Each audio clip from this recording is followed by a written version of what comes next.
नमस्कार। आप देख रहे हैं स्पेशल कवरेज न्यूज और मैं हूं आपके साथ शिव कुमार। मेरे साथ हैं वरिष्ठ पत्रकार आदरणीय राकेश पाठक जी। स्वागत और अभिनंदन। आरएसएस को लेकर अमेरिका से एक बड़ी खबर आई, जहां चर्चा हुई। वहां के एक संस्थान ने आरएसएस पर बैन लगाए जाने का जिक्र कर दिया। भारत में यह खबर आई, इस पर बड़ी टिप्पणियां हुई और इस पर सबसे ज्यादा भड़क गई मोदी सरकार।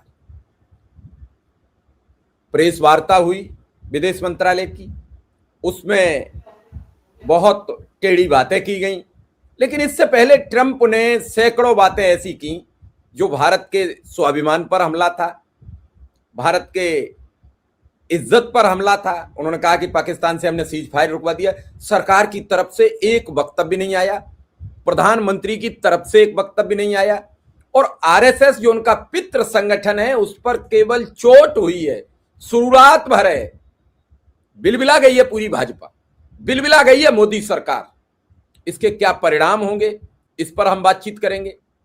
साथ ही इस पर भी बातचीत करेंगे कि प्रधानमंत्री नरेंद्र मोदी ने इसी आरएसएस को इसी शतकीय वर्ष, जब अपना 100वां वर्ष, कहते नहीं है 100वां वर्ष उन्होंने पूरा कर लिया, तब उन्होंने इसे विश्व का सबसे बड़ा एनजीओ बता दिया। अब एनजीओ की क्या हैसियत होती है आप सब लोग जानते हैं। इसके बावजूद आरएसएस कभी बीजेपी पर हमलावर हो जाती है, कभी बीजेपी आरएसएस पर हमलावर हो जाती है। आपको याद होगा कि 75 वर्ष का झगड़ा जो भागवत और मोदी का है वो थमा नहीं है। समस्या यहां ये विकट फंस गई है कि दोनों ही 75 वर्ष के 15 दिन के डिफरेंस से हो गए हैं। तो अगर एक जाएगा तो दूसरे को भी जाना पड़ेगा। तो दोनों ने मट्ट मार ली है। देसी कहावत में कह देते हैं कि शांत हो जाओ, देखेंगे जो होगा। लेकिन सवाल यह है कि अमेरिका कह रहा है आरएसएस पर बैन लगाए जाने की बात, तो कह क्यों रहा है, इस पर भी बातचीत करेंगे। बातचीत इस पर भी करेंगे आरएसएस आखिर क्यों भारत में ऐसी कुछ बातें कर रहा है जिससे अमेरिका तक हैरान है। जैसे 25 दिसंबर को कई चर्चों में जाके उधम हुआ, आए दिन मस्जिद में नमाज को लेकर। कल ही बनारस में किसी नाव पर रोजा अफ्तार हो गया है, उस पर बवाल। तो इन सभी बातों पर हम बात करेंगे। तो पहला सवाल राकेश सर से मेरा यही है कि सर, आरएसएस पर बैन लगने पर बिलबिला क्यों गई है मोदी सरकार? आरएसएस पर बैन अभी लगा नहीं है, उसकी सिफारिश की है अमेरिका के एक आयोग ने। इतने मात्र पर आपने सही शब्द का इस्तेमाल किया, मोदी सरकार बिलबिला गई है।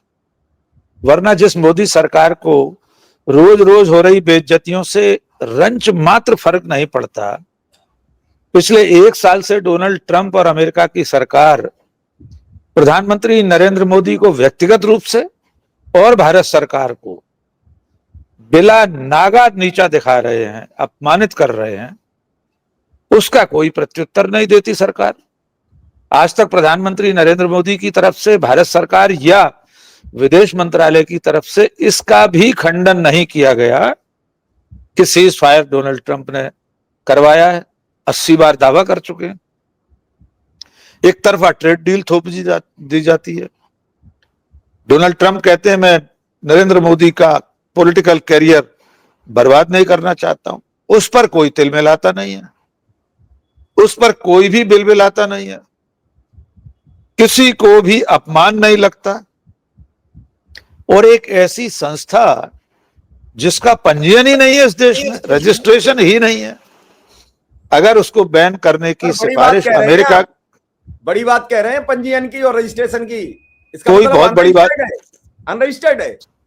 पूरी तरह सर, पूरा देश जानता है शिव कुमार जी कि राष्ट्रीय स्वयंसेवक संघ नाम की जो संस्था है उसका कोई पंजीयन नहीं है, कोई बही खाता नहीं है, कोई बैंक अकाउंट नहीं है, कोई सदस्यता रजिस्टर नहीं है। इसलिए जब नरेंद्र मोदी ने लाल किले की प्राचीर से उसे विश्व का सबसे बड़ा एनजीओ कहा, वो भी दावा गलत है। क्योंकि एनजीओ के लिए तो कई सारी प्रक्रियाएं हैं जिनका पालन करने के बाद एनजीओ का रजिस्ट्रेशन होता है। आप कोई भी स्वयंसेवी संस्था बनाएंगे तो एनजीओ तो तभी कहलाएगी जब उसका पंजीयन होगा। रजिस्ट्रार फर्म्स एंड सोसाइटीज नाम का एक विभाग होता है हर राज्य में, जिलों में।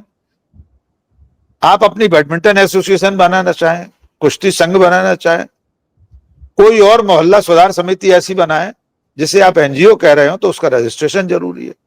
तो नरेंद्र मोदी ने लाल किले की प्राचीर से भी झूठ बोला था।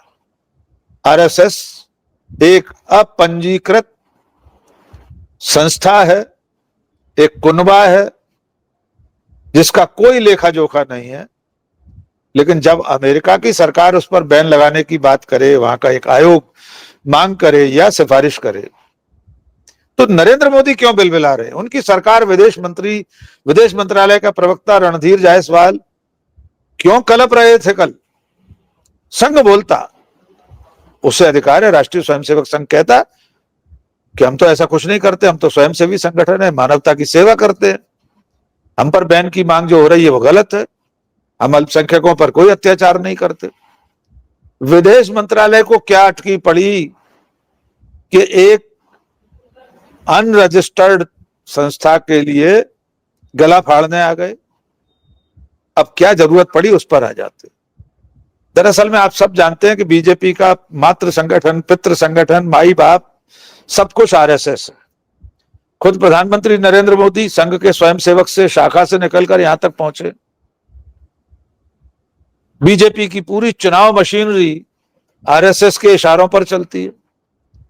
आरएसएस की तरफ से संगठन महामंत्री बीजेपी में भेजे जाते हैं, राष्ट्रीय इकाई से लेकर संभागीय इकाइयों तक। तो मोदी और उनकी सरकार जानते हैं कि अगर अमेरिका में आरएसएस पर बैन लग गया तो एक बहुत बड़ा नुकसान तो छवि का होगा, इमेज खराब हो जाएगी। दूसरा, उससे भी बड़ा नुकसान जो होगा उसको बहुत गंभीरता से सुन लीजिए शिव कुमार जी। आरएसएस के पास विदेशों से भारी फंडिंग आती है। अगर अमेरिका ने बैन कर दिया तो जो रोकड़ा आता है, जो रुपए का परनाला वहां से बह रहा है, वो भी बंद हो जाएगा, उस पर भी डांट लग जाएगी। इसलिए विदेश मंत्रालय को आकर कहना पड़ा कि हमारे आंतरिक मामलों में हस्तक्षेप है। इसी विदेश मंत्रालय ने कभी ये नहीं कहा कि रूस से तेल खरीदो या न खरीदो, ये तय करने वाला अमेरिका और डोनाल्ड ट्रंप कौन होता है। उसे तो नहीं कहा कि आंतरिक मामले में हस्तक्षेप है।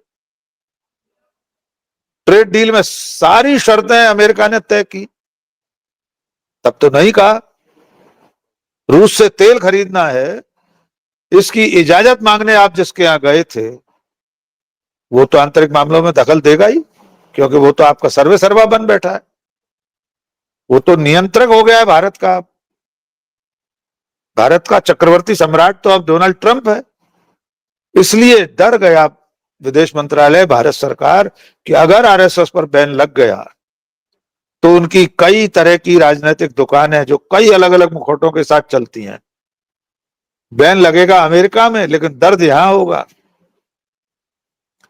जैसे पड़े पर डंडा चल रहा था तो भैंस को दर्द होने लगा, भैंस कलपने लगी, तो अभी तो डंडा भी नहीं चुबा लगाया है। अमेरिका के अंतरराष्ट्रीय धार्मिक स्वतंत्रता आयोग ने सिर्फ अपनी रिपोर्ट पेश की है, लेकिन ये रिपोर्ट कितनी गंभीर है इस पर भी हम आगे बात करेंगे। जी शिव कुमार जी। सर, इस रिपोर्ट के बाद भूचाल आया। आरएसएस की बैठक हो रही थी, आरएसएस की बैठक के वक्त ये भूचाल आया। वो अपने पूरे संगठन को एक बार फिर मॉडिफाई करना चाह रहे हैं, कुछ उसमें बड़े बदलाव कर रहे हैं।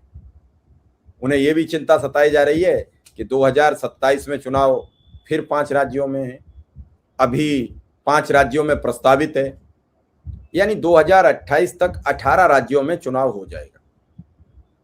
और 18 राज्यों का मतलब है 2/3 राज्यों में चुनाव हो जाना। तो ये तय करेगा। तो उन्होंने अपना शतकीय वर्ष में अपने संगठन में बड़े फेरबदल का जिक्र किया है।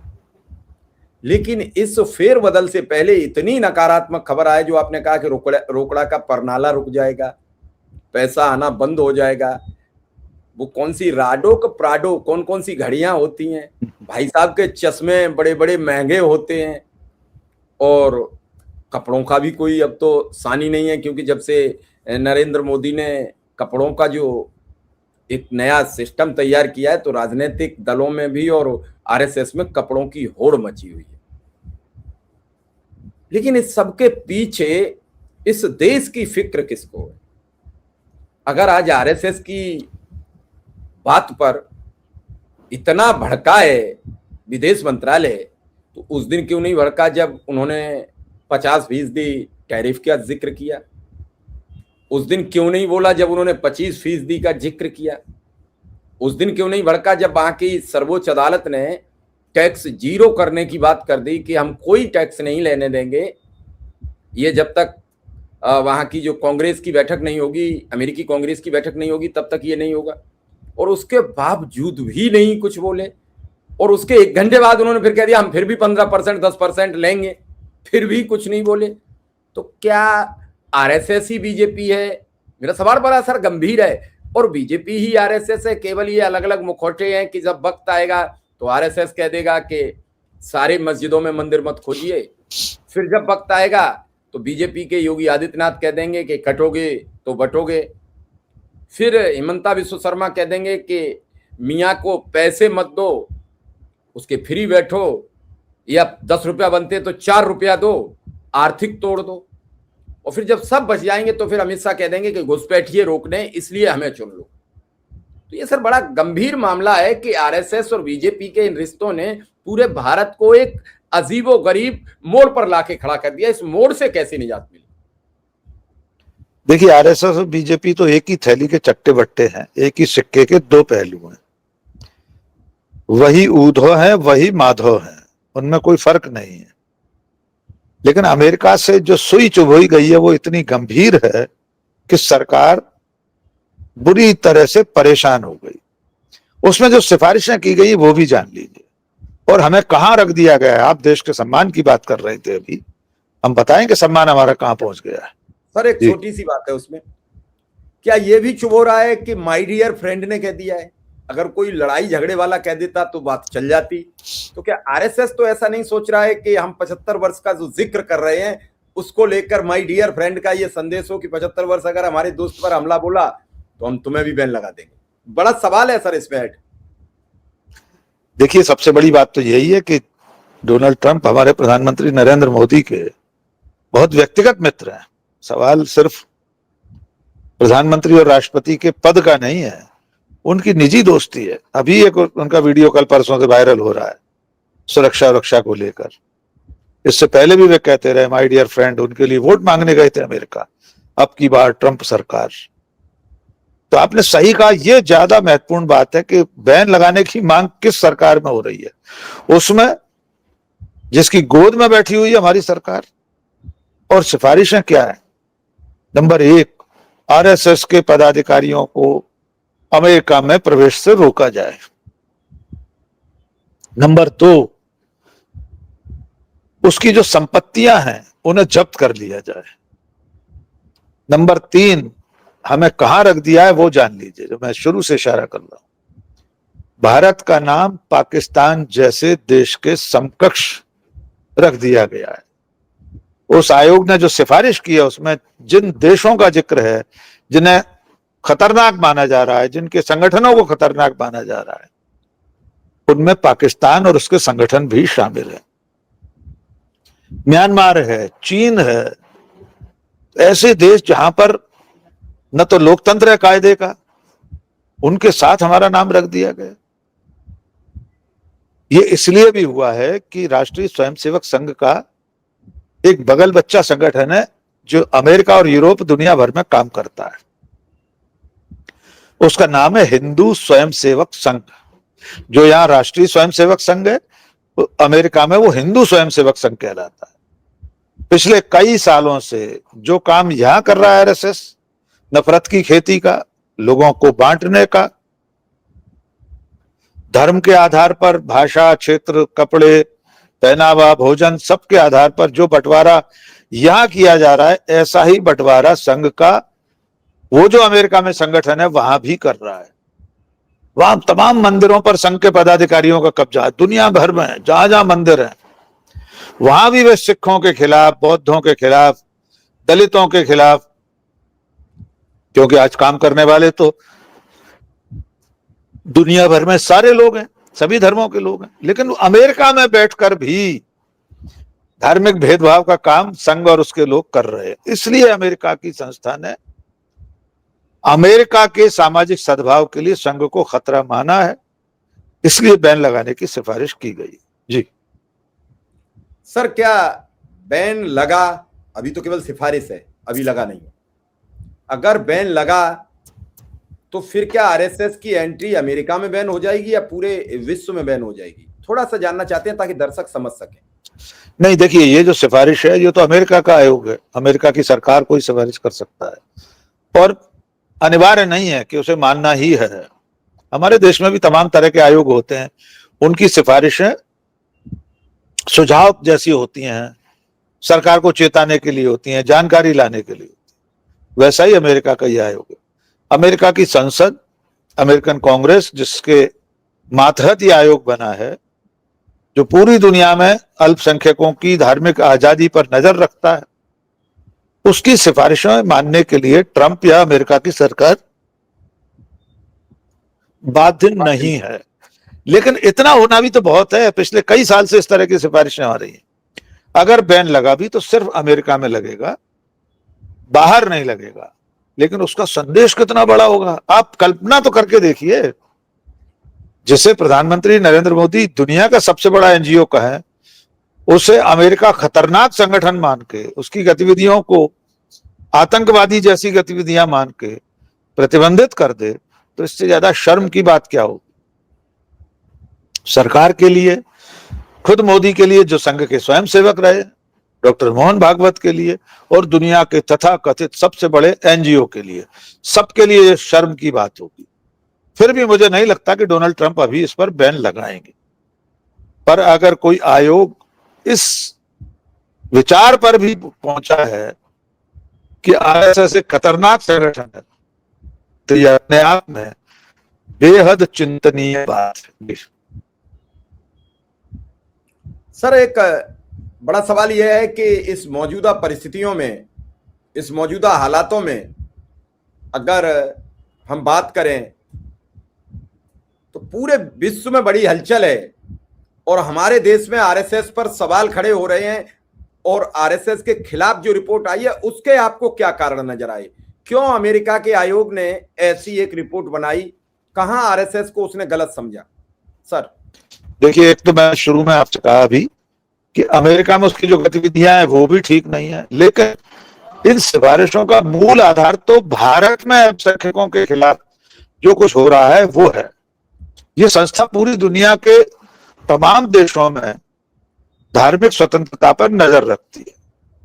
कोई भी देश है, वहां जो कम संख्या में लोग हैं, अल्पसंख्यक हैं, उस देश के हिसाब से, मान लीजिए किसी देश में ईसाई कम है तो उनके खिलाफ बहुसंख्यक वहां क्या कर रहे हैं? कहीं मुसलमान भी कम है और वहां बहुसंख्यक ईसाई हैं या कोई और समाज धर्म के लोग हैं।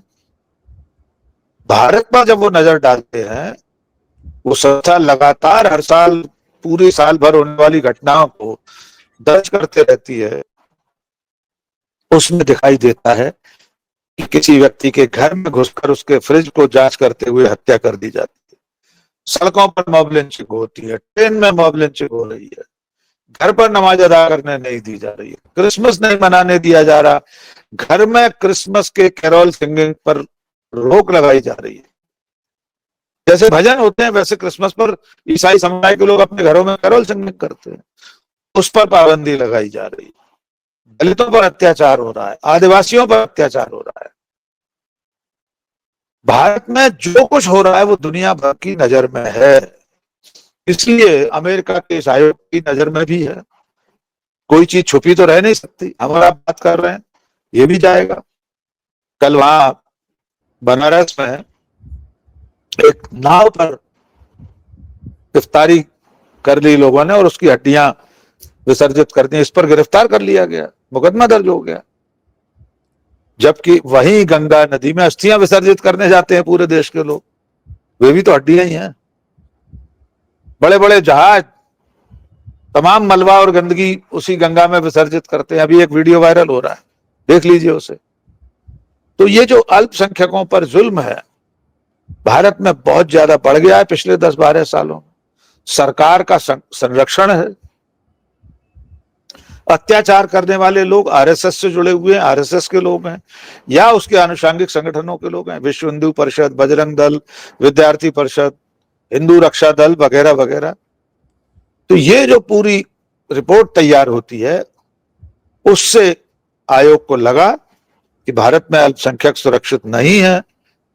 खतरा किनसे है? आरएसएस से और सरकार में बैठे लोगों से। इसलिए आरएसएस और रॉ पर बैन लगाने की मांग की गई।